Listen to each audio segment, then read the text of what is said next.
In the days of old, in the land of Israel, there arose a great warrior named Goliath, whose height and might were the stuff of legends. Clad in gleaming armor, with a spear that seemed to pierce the heavens and a shield that rendered the bravest hearts to quiver, he was a terror to behold. The Philistines, his people, stood emboldened by his presence, encamped on one side of the valley, daring their foes to confront them. Across the valley, the Israelite army cowered in fear. Their spirits were weighed down by doubt and despair, for no man among them dared to challenge the beast. Each day, for 40 days, Goliath strode forward, his booming voice echoing through the valley as he issued a dire proclamation. "Choose a man and send him down to me," he taunted. "If he is able to fight and kill me, we will become your subjects. But if I overcome him and kill him, you will become our subjects and serve us." The challenge hung heavy in the air, unanswered and oppressive.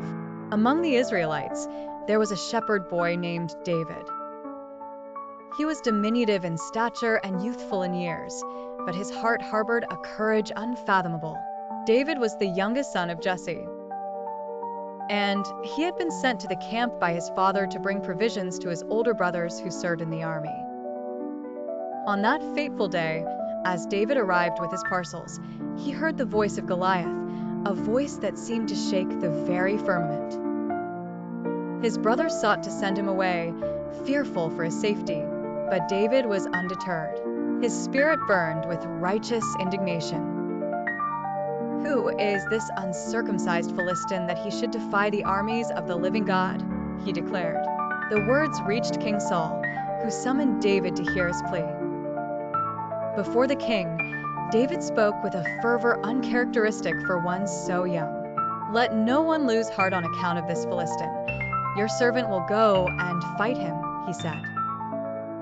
King Saul, taken aback, offered his own armor to the boy, but David rejected it.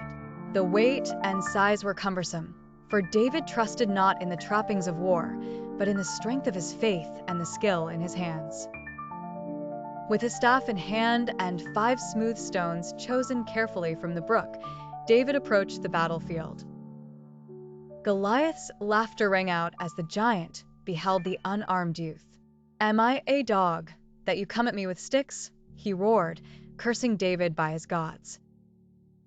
But David, steadfast and fearless, responded, "You come against me with sword and spear and javelin, but I come against you in the name of the Lord Almighty, the God of the armies of Israel, whom you have defied. This day the Lord will deliver you into my hands, and I'll strike you down and cut off your head." With a swift motion, David placed a stone in his sling and hurled it with precision. The stone struck Goliath on the forehead, and the giant fell to the ground with a thunderous crash. The Philistines stood in stunned silence as David ran forward, seized Goliath's sword, and beheaded the fallen warrior. The tide of battle turned, and the Israelites pursued the Philistines, routing them completely.